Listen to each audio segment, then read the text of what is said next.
Hello, hello. I am, excuse me, my goodness, recording this video for WIP Wednesday. That's right.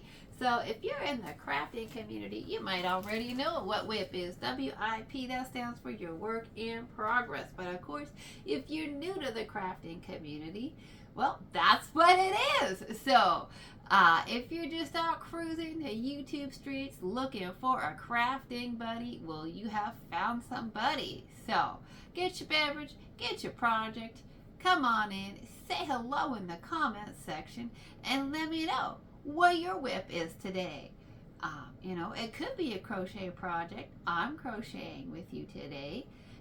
But it might be a knitting project, it might be cross stitch, it might be sewing, it might be just like cleaning and reorganizing your desk drawers, right? Because sometimes, yeah, we gotta do the adulting, we gotta do the cleaning, we gotta do the organizing.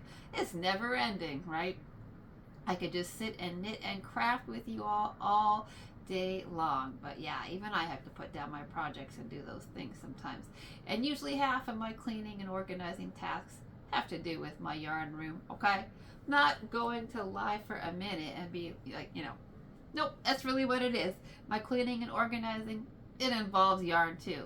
Get the yarn boxes out, resort, reorganize, get an idea for a video, try to remind myself like, maybe you should go through your stash a little bit, right? Before you just jump on that sale. But, well, I don't always. Sometimes I just get excited about a sale and hit it, and then I'm like, oh, I think I already have some of that. So, anyways, I am crocheting with you today, and I rarely crochet on camera because I've talked about it before. Crocheting is it's a little more challenging for me to do still on camera, especially if the project that I'm doing involves like, shaping or something, right? When I gotta count my stitches and keep track of them, but not today's project. So this is actually one where it's just straight, if I can maintain my stitch count, I'll be happy. So anyways, there's lots of crochet coming up on the channel. By the way, you will be seeing some more crochet. We got crochet coming up on a knitting project. We got a crochet project that was supposed to be all crochet. But yeah, I started it out with some knitting, and then we got just one that's just crochet. So I'll give you a little insider information about how some of us content creators have to operate sometimes. The Finish It Friday video for this week's already pre-recorded. It's uploaded there on YouTube. It's already scheduled to come out. And yes, it's going to involve crochet. So what's why I'm a little behind on the current project, right, that I'm working on today. As somebody who's trying to learn crochet, I have only been crocheting for about a year now. So I'm trying to learn crochet, and so I watch a lot of other crochet channels, especially those that do crochet tutorials. I watch Creative Grandma, Glenda over there. I watch Crystal at Bag O' Day. She's one of my favorites to learn from. Jada in Stitches, and Juan, the Yarn Addict. So he is doing a make-along for like the big boxy boyfriend cardi thing that he's doing, and I was like, no, I should participate in that. But of course I had I didn't start it the day that he released it because I had other stuff going on my needles and my hooks. So I'm still working on my back panel piece, which is just a rectangle of half double crochets, which is why I can sit here and hang out with y'all and make this video. So if you don't follow his channel, he's a great place to learn from if you want to learn how to do some unique stitches, get some fun blankets. He loves to do Boggy Creek blankets over there, mixed donation blankets. So he's always designing patterns for those donation blankets. So if you like to do blankets, crochet blankets, he's a great place to get those projects from. But he also is a place to learn some really great stitches. I have featured a couple beanies on my channel that I got from his YouTube tutorials, especially the Last Frontier beanie, where I learned several new crochet stitches, like the bean stitch. I've never even heard of anybody using that stitch before. So I do like to follow his channel, watch some of his videos, and kind of participate in what he's doing. So right now, I am participating in his make along with this cardi. The first video that he did for that was released on a Thursday. I'm trying to think what day it was. I want to say it was August 21st. If I remember, I will try to find that back and link it in the description box. No promises, because I might not be able to find it back, or I might forget to, right? Because that can happen to me. But I'll try to do that. So if you aren't doing it and you're interested in doing it, you can follow along as well. So he started that project giving us our instructions on Thursday the 21st. And I'll tell you, there's a number of reasons why I fell behind on that. Partially because I was working on other crochet. But the other thing is that he is doing his with an 8mm hook, and he's doing a double strand of a number 4 worsted weight. So I went through what I have in my house, and I was looking through my yarn, and I started one with a double strand of the Knit Picks WIP Crochet Brava worsted tweed.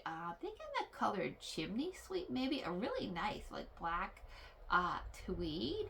And so I was working with that, but the more that I was going through that yarn, I was thinking, do I have enough of this to double strand the whole thing? And I just didn't know for sure if I did. I really didn't. Now part of that was, I think I made my first piece too big. So I did, obviously, I'm not working with that now, right? I'm not, so I frogged it out. Probably had I restarted that project and made it smaller, I might have had enough of that yarn in the house to double strand it and make it. But you know what, I was thinking about it too, and I don't really enjoy working with double strands. It's, I've crocheted with 2 strands before. He's using double strands of a number 4 weight yarn on an 8mm hook, and it's more challenging for me to crochet that way, because I'm always worried I'm going to lose a strand. Now I feel it pretty quickly. I feel what's happening on my hook. If you are new to my channel, hi, my name's May. I love yarn. I love to knit and crochet. Those are my hobbies. And I also happen to have been born visually impaired, legally blind, and completely colorblind. So I mostly knit and crochet by feel. And so for me, I have crocheted Easter baskets and different baskets for the house with double strands on smaller projects. But I was like, do I really want to mess with working with 2 strands at once for the whole cardi, and, having to miss one of the strands and then having to go and, go back and take those stitches out when it's already kind of a, as you can tell, I have to stop and feel my stitches and, do some of them, like kind of manipulate those stitches. And I was like, it's harder for me to keep track of 2 strands. Not impossible, I could do it, but it just takes more concentration, more focus for me. And I was like, I don't need to make this more difficult for myself. I understand why he's doing it though, because if you do a double strand of a 4 weight yarn, right, you can do it on that 8mm hook, and you can get it done fast, and also makes it nice and big, right? He's a big guy, so he wants a nice big cardi for himself, and it makes it go by really fast. But also it gives you the option of making up your own kind of marled or tweedy look. Like if you didn't have tweed yarn in the house, like I was working with that tweed, you could make your own sort of marled look. And so that's kind of cool. Like you could do 2 different grays together. You could do like a darker heather gray and a cobblestone, or a black and a heather gray, or like a cream and a tan or something together. You could really create some neat looks when you run two different colors together.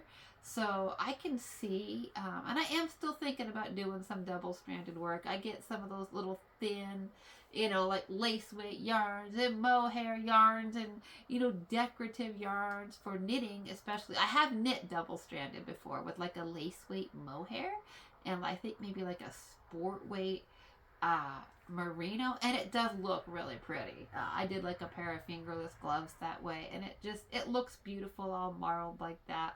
So I can totally see why people like doing it, and I am thinking, because I love to buy lace weight mohair yarns. I do. And I really have only successfully knit with them once. You've seen the lace weight mohair scarf on my channel out of the Aloft mohair, right? And so it's beautiful, and I obviously love to knit with it by itself. I don't know if I ever would crochet with it by itself. So I definitely need, if I want to work with that with crochet, I do need to get myself sort of right to accept this place of where you're going to need to work with double strands with that, very likely, if you're going to crochet with it. So, probably I should have stuck with it and done this cardi with 2 strands, because that would help, if I think that I want to crochet with like a lace weight mohair yarn, yeah, I probably should get myself accustomed to crocheting with 2 worsted weight yarns first, right? Way easier. So probably should have done that, but I was like, well, I don't want to do 2 strands for this particular project. So then I was like, you know what I'm going to do? I'm going to do a bulky number 5 on a 7mm hook. And I was like, that's great, right? I got bulky weight yarns up in the house. I got some bulkies. So I was like, go through your stash, pick out a bulky weight yarn that you like, and like get it on the hook, because this is like a make it to fit your body kind of a project. So if you want to go to a bulky and a 7mm hook, I don't think there's anything wrong with that. So then I always say cast on, because I've been knitting for like 16 years, so I always say cast on, but I'm talking about crochet, but hey, we can say cast on anyways, right? Do you know what I'm talking about if I say cast on and I'm talking about crochet? That's a knitting term, but that's like starting a knitting project, right? That's when you get your stitches on your needle. You cast them on, right? So that's what I'm talking about. So I might say cast on, but I'm talking about crochet right now. So started my chain, right, and started it in a bulky weight, and I was using the what was I using? Oh, puzzle shimmer. I have bought some puzzle shimmer from Premier Yarns, and I bought it in the color Seashore, thinking I was going to make myself a cardi out of that. I thought Seashore would be like blues and maybe a little grays and stuff. And I was like, that'd make a pretty cardi. Well, I am colorblind, and I'm also half Chinese, and well, Chinese people can't really wear some of those like beigey creams and yellows. So it turns out that yarn it's got just too much like beige and tan and cream, and it really, like, I sent my mom a screenshot of the yarn, and she's like, now you can wear the blues, but you can't wear those other colors. And I had already crocheted up a huge piece of the back panel. It was like, oh my gosh. So this is my 3rd time, y'all. This is my 3rd time crochet. This is not Juan's fault at all. It's me making a decision that I don't want a double strand, and then it's me being colorblind and knowing but not knowing, and not checking with somebody who could see first, right, and being like, can I work with this color? Can I wear? And I knowing I had that doubt in my mind, I should have just asked my mom, like, first thing, like, Mom, can I wear this yarn, right? Because my mom will be honest, without a doubt. My whole family is honest. They're brutally blunt and honest. They don't spare me nothing because I'm visually impaired. They're not like, oh, we should just tell her that because she can't see and she doesn't know any better. Nope, nobody lets me get away with anything in my family because of that. Because they know that I live in the sighted world, right? They know that the world can be cruel. They know that the world can be unkind. And they would rather be the person to say that to me than to have it be a stranger, right? They'd rather be the people that are like, oh no, that looks bad. You look terrible. You look like death in that, right? So they'd rather be the person to tell me that than have a stranger say something rude to me. So my mom was like, nope, you can't wear that. So I'm like, okay, third time we gotta pick out a yarn. So I am going to probably say, it's a beautiful, beautiful yarn though. Okay, the Puzzle Shimmer is a fun yarn. It really is. It's beautiful, and I have some in the house, but I don't think I have some in the house in the Jack Frost that I had bought for a blanket. And I think the Checkers, which is red, and the Jack Frost, which is like white and gray. And I had bought that for a Christmas blanket that I wanted to do. That's a YouTube tutorial by Glenda from Creative Grandma. I was like, oh, I want to make that blanket. It's a beautiful Christmas blanket. But I only bought, I think, either 3 skeins of the colors, maybe, or maybe 6. I might have 6 skeins, but I don't think those are big skeins of yarn. They are, but I still was like, is 6 going to be enough to make a garment for me? It might, but it might not. See, it might not. And so I don't want to run out. Like, I don't want to run out of yarn in the middle of my project and then have to order from Premier and then have to wait for a week or 2 for it to get here. By then, I would be putting the project aside, and I'd be starting another project or 2, and I'd be in the middle of that, and then I'd want to probably be focused on what I was doing, and might take me like another month to pick the cardi back up. By then the make along would be over, and you know what? I might not get my cardi done with everybody else, and that's totally okay. It is. It's okay. If mine is done when everybody else's isn't, that's fine.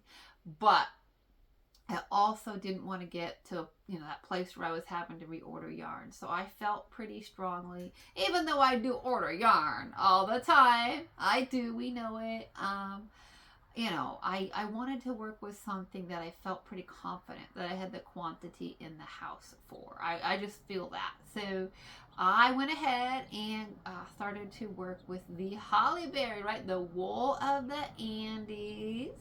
Holly Berry. Everybody knows I love the Holly Berry from Knit Picks and We Crochet. I make a lot of stuff with it. I've designed like 3 skirts with the Holly Berry. You'd think that I'd be like, May, there's other colors in the world, right?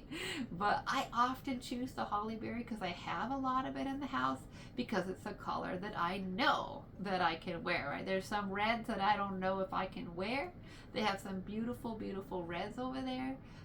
Like I bought some of their Moroccan red in the Cotlin, and I bought that like 10 years ago, and I'm still looking at it going like, I wonder if there's too much orange in that yarn for me, right? There might be too much orange in that for me to wear. So I'm still looking, so I have to be really careful even about reds that I buy. And so that's why I haven't worked with that Moroccan red in over 10 years, because I'm like, what if it's too orange for me to wear? So I am careful about buying reds, even from Knit Picks and We Crochet. But the Holly Berry is a deep, right? This is it right here on the hook. This is what we got. It's a really deep, dark burgundy red. It's a super dark red that I love because I love the dark reds.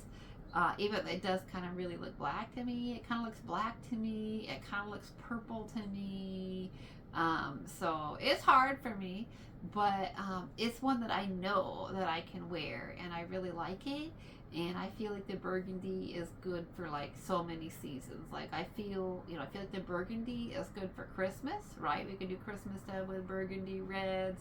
We can do like patriotic stuff with the red. We can use it for like our reds and our red, white, and blues in the summer. And I think you could do it for fall too. Like I really feel like you can even mix this burgundy with like some of your fall colors, like your yellows, and like your browns, sorry, like your browns and your tans and your greens. Like I feel like you can mix it with your greens for Christmas, but I also really feel like you can mix it with your greens for fall, right? Like the blanket behind me, that's the Victorian Star blanket by Glenda from Creative Grandma. Free YouTube tutorial, my first crochet blanket ever. But I put those colors together myself. I'm kind of shocked how well they worked out. But I put Now that's not the holly berry. That's just a red, which isn't quite as dark as the holly berry. But I put that red together with that canary yellow and that Dublin and that peapod, those browns, and I feel like that blanket's got kind of like an autumnal, color scheme, and I feel like I could put those colors together for fall as well. So I'm kind of feeling that vibe with this. So I think the holly berry would be it'd be a good cardi for me to have for this fall, because I could wear it with my browns, right? The holly berry, I could wear it with my browns. I wear browns in the fall a lot, browns, and I can wear just the really dark greens, not like a lot of greens. I can't wear a lot of greens, but I can wear like the really dark greens. And then I can wear it at Christmas time with my Christmas stuff. So I was feeling the holly berry. So that was my choice finally. And I bought a lot of the holly berry and the wool of the Andes, just because, because it's an affordable wool. It's a super wash. I like my super washes. I wanted my cardi to be super wash wool. But I buy it, I love Swish. If you follow me, you know that I love merino wools, and I love Swish from Knit Picks and Knit Crochet. But it is, it's a little bit more expensive because it's a super wash merino, and it's definitely, it's a more delicate wool, right? It's not quite as durable. And so I was feeling like, I bought some of this holly berry in the wool of the Andes, and I was feeling like, you know what, this is going to be a good yarn because it's going to be machine washable, it's going to be durable. So if I live out in a rural property, so if I'm like outside, like I go out and get firewood for the winter and that kind of a thing, got a wood stove in here. I do have electric heat too. I'm not quite that rural, but we do lose our heat in the winter time sometimes. We have storms up here where our electricity can go out for a few days. So I do have to rely on that wood stove, and I'm so grateful that I have it. Oh my goodness, so grateful that I have it. So, but I have to go out and get firewood sometimes and that kind of a thing. And so I want to be able to do that, have something that I can, wash and wear, doesn't, isn't too delicate. The merino, the Swish is pretty delicate. And so this is definitely, the wool of the Andes is definitely like a sturdier wool. It's not like super scratchy, right? Like I got it on my bare leg trend. It's not super scratchy. It's definitely, but it's more of a durable wool for sure. But at the same time, I think it's going to be good for a cardi because I like to save my Swish. I think that's better for like the next to your skin kind of stuff. Like Swish is going to be great for scarves and even sweaters, not just cardis, but like sweaters that you don't necessarily even need to layer something. I mean, you can layer something under your sweater if you want, right? You can put a cami or a t-shirt or something under there, but you don't have to. A Swish, it's just so soft. Like Swish is next to your skin merino, whereas the wool of the Andes, it's still soft. It is. It's not like super. I felt much scratchier wools than this. I have, but this definitely has a little bit more of a rustic feel to it. So, I think it's still a good choice though for this cardi. So I'm happy with, even though it took me 3 tries, it's not Juan's fault. That's all on me, 100%. That's on me, right? Not choosing well, I knew when I was working with the double stranded Brava, and I was like, oh, this tweed cardigan's gonna be pretty. And tweed cardigan will be pretty, okay? Like I can still save that Brava tweed. Like there's other crochet cardis out there, right? There's knit cardis out there, so I could save that Brava tweed and do like a knit. I kind of want to do like a knit cable cardi with it, but my only hesitation with that is like knit cables look beautiful. But sometimes they don't show up as well, like visually with the super dark colors. So I don't know if I want to do a knit cable I mean, I want to do a knit cable cardi with it, but it just like, I don't know if the cables will pop as well on those darker colors. But at the same time, I can't wear a lot of the lighter colors. So it's like, should I bother with, waiting and being like, save your, do your cable cardies in lighter colors so people can really see all the cable work. When then I'm like, well, you can't really wear those those colors. So I have some blues that I can wear. I can wear lighter blues, so I could save my cable cardies for the lighter blues. But I don't know. I think that Brava, I'm going back and forth with that Brava, that Brava tweed and the chimney. I think it's called chimney sweep or something. It's a pretty yarn. It's a really nice yarn. And the nice thing about that Brava tweed is it's 100% acrylic, right? And so, because the majority of your tweed yarns are, they're wools and they're wool alpacas. And I love natural fibers. I love my wools. I love my merinos. I love my alpacas. But, I know that for a lot of people, people are allergic to wool, or they just they can't afford the natural fibers, or they're worried about washing the natural fibers. And so I think it's nice that the Brava comes in a tweed, because that way people who just only do acrylics, right, they have a really nice option. I think it's a really nice acrylic tweed, and I haven't seen too many acrylic tweeds that are that nice. So if you're somebody that only does acrylics because of because of allergies, or because of whatever, because of your budget, or because you're afraid of washing it, then that might be a really good choice for you. I'll be honest with you, I haven't yet made any projects this cardi that I'm working on right in front of you now, from Juan the Yarn Addict's Mal Make Along. That was my first time to get that on the hook. But I will tell you, except for the double stranded thing, it was nice to crochet with. It really was. Like, it wasn't splitty, like some tweeds can be splitty to crochet with because of the little tweedy nups, right? They get snagged up on your hook. And I especially find that with my wools. Like, I crocheted with this stroll tweed, which, is a fingering weight sock yarn, and I had to crochet with that on like a tiny hook. I'm trying to think what size hook I used with that. Trying to read. I think I used like a 3.5 milli or a 3.25 or something with that stroll tweed. And on the fingering weight yarn, let me tell you that it was a little bit snaggy. It was a little bit splitty, and I did it because I wanted to see if I could crochet with it to do my review. I did like a yarn review of Stroll, by the way, and so I definitely was like, if I'm gonna do a yarn review, if you don't know that yet, I do yarn reviews on my channel. And so when I do a yarn review, I really feel like I need to at least try to knit and crochet with a yarn, right? Like, I have some yarns that I just love to knit with.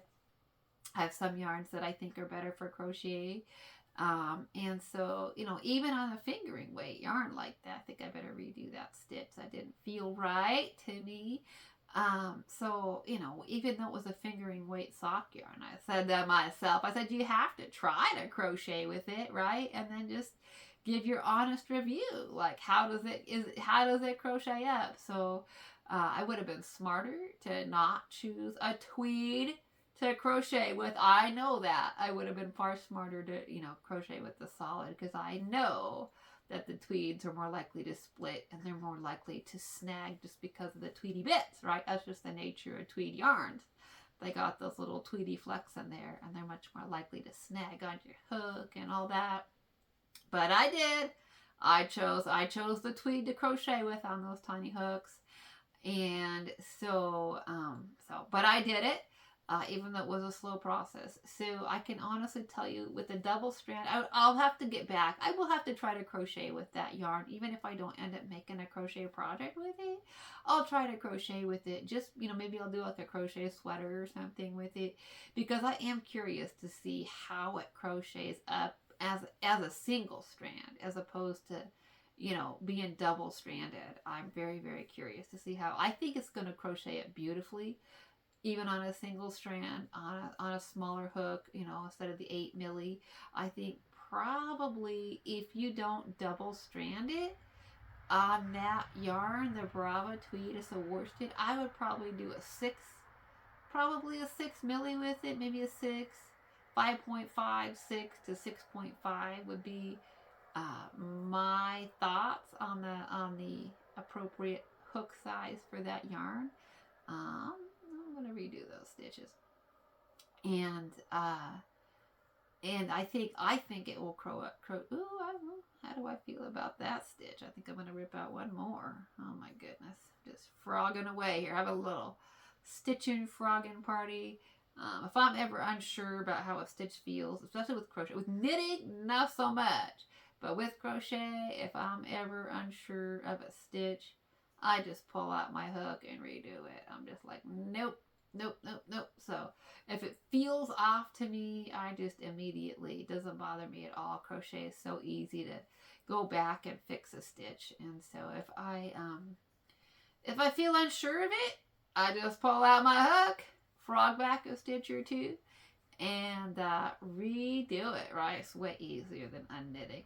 If you don't knit, yeah, fixing stuff in crochet, way simpler. You don't like it, it's way easier to experiment with crochet too, right? I feel like for me, when I experiment with knitting, I'm like, gonna just frog the whole, just yank the needles and rip out the whole project if you don't like what you tried. I mean, you can unknit some things, but I'm not always as successful at unknitting cables and unknitting lace. Like if it's just stockinette, I can unknit it.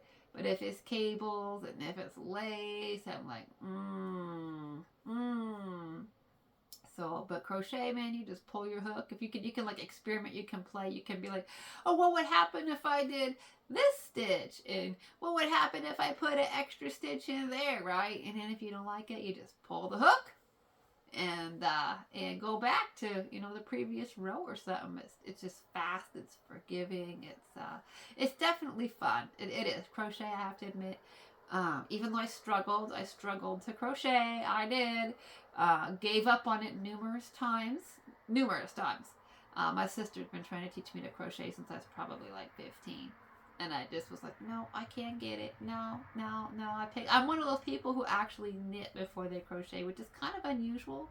I know most people learn to crochet before they knit, but I was one of the people who was kind of the opposite. I was just one of the people that happened to have better success learning how to knit than to crochet first, and then struggled still to learn to crochet. But here's the thing I will tell you is that I still, for me, I think knitting's always going to be easier, right? Because I learned how to knit first, I think knitting's always going to be easier.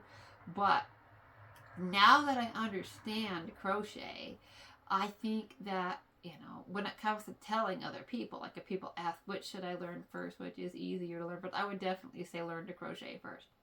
Learn to crochet first. Crochet is easier if you don't know either one. And I think it's got more flexibility too for people who might be like, left-handed. You can left-hand crochet. Knitting, you gotta use both hands.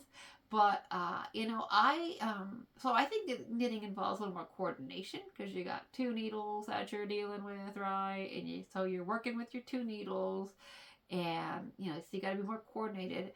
But if you watch me knit, I do knit with both hands. I definitely knit different. I've talked about that in many videos. I throw continental, so I do knit different than a lot of people, and so I think that I don't know if I call myself ambidextrous, but I do knit differently than other people. So for me, it's like I definitely use my left hand a lot more when I knit than probably other people who are right-handed do. So for me, it's like, yeah, it works out fine. I feel like I do have to use both hands and coordinate both hands. But I know that for a lot of people, especially people who are right-handed, knitting comes pretty, it's a little bit easier if you're right-handed, but I'm certainly sure that people who are left-handed do knit. I'm sure of that. But for me, knitting just came easier. But now that I know how to crochet, now that I get the mechanics of it, I'm like, okay. Like knitting is still far easier for me to do by feel, right? Because I got stitches on my, when you knit, you got your stitches on your left hand needle, and then you can just feel the next stitch that's on your needle. That's on the tip of your needle. That's the one that you work, and so it's pretty easy to feel that. With crochet, you gotta like find that next stitch, by feel. And so this is a number 5 yarn, so the stitches are super easy to feel, right? Like I can just easily get my thumb and my index finger into that stitch. I can easily locate, I can feel. I have videos, by the way, some little tutorials on my channel that will teach you how to, I have one that says how to single crochet by feel. I just did that one on a number 6 super bulky yarn.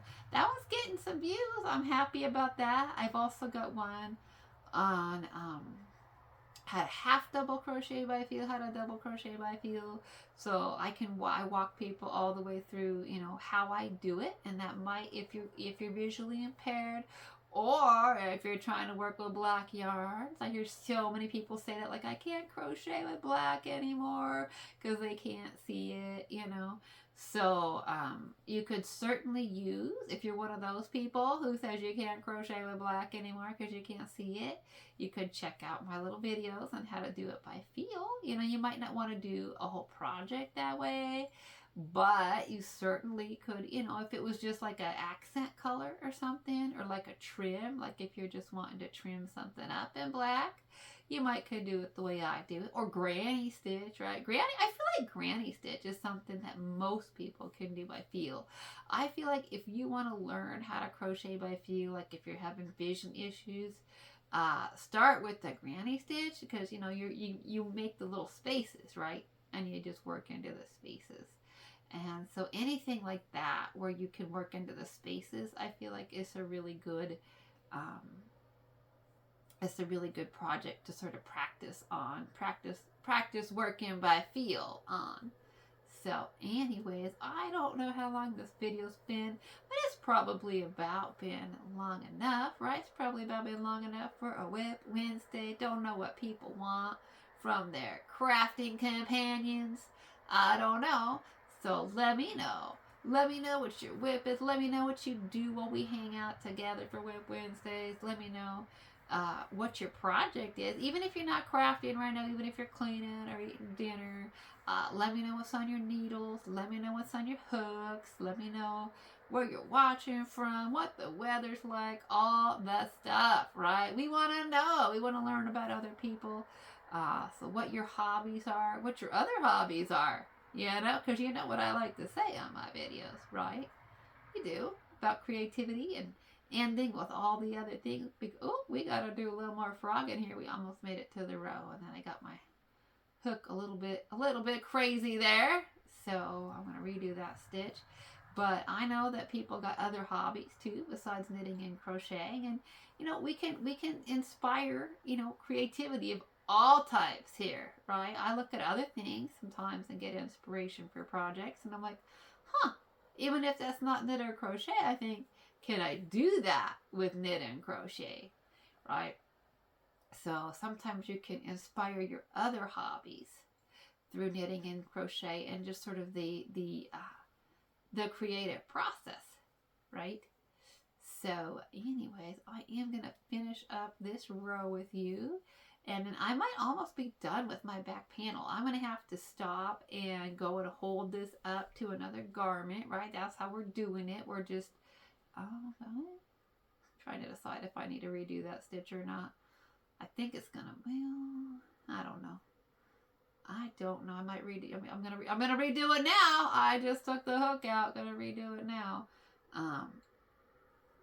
So I'm gonna hold this up. That's how we're sizing it, which I like that. I love that he's doing it that way. He's just like, nope. You just find your garment at home that you like, that fits the way that you want. And that's what I tell people too about making our own garments. That's the cool thing about making our own garments, is we get to make them exactly how they fit each of our bodies, and we don't have to worry about how mine fits you, right? Like, is hers gonna fit me? So anyways, I am gonna stop here. I'm at the end of this row here, And I am going to stop here. I'll let you see the work. You want to see the work? I'll do my little chain too at the end. So I think this is almost big. This is the back panel, right? So we're going to do, it's just going to be square. So we got our little shoulders. Here's going to be on the back though. And so that's probably about as long. I'll have to make a decision on how long I want it. Because it is supposed to be, we're going for oversized here. We're going for big and comfy and oversized. So I don't know, I might do 1 or 2 more rows, but not too many more. So anyways, I am going to go for now, I think. I don't think it's too dark. Do you want me to turn the light on so you can see it? I don't know. I think you can see it. It's not too dark in here yet. I can still see. We still got a little bit of light coming in through the window. So that is my back panel in the Holly Berry. So alrighty, well, I am going to go for this week, but you know what I like to end with. Creativity is for everybody, right? Whether you see or you see like me, which is not in color, or you don't see at all. Creativity is for you. And whether it's knitting or crocheting or sewing or quilting or beading or sculpting or painting or carving or weaving or whatever it is that you do, today it's a great day to craft and create. Thanks so much for listening. And until next time, happy stitching. Bye-bye for now.